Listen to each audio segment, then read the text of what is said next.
હર હર મહાદેવ મિત્રો, આ જે તમે જોઈ રહ્યા છો એ વનસ્પતિ એવી વનસ્પતિ છે કે આપણાને બહુ ઉપયોગી છે.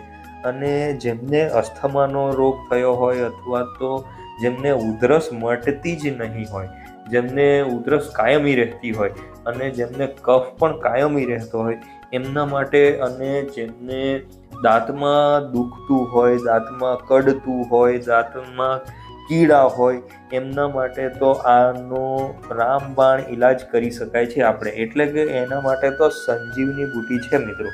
એટલે આ વનસ્પતિ જ્યાં પણ દેખાય તમને એટલે તમારે ઘરે લઈ આવવાનું છે. અને એનું નામ છે કંટકારી, એટલે કે એમનું ગુજરાતીમાં નામ છે ભોરીંગણી. અને તમને જ્યાં પણ દેખાય એટલે ઘરે લઈ આવજો.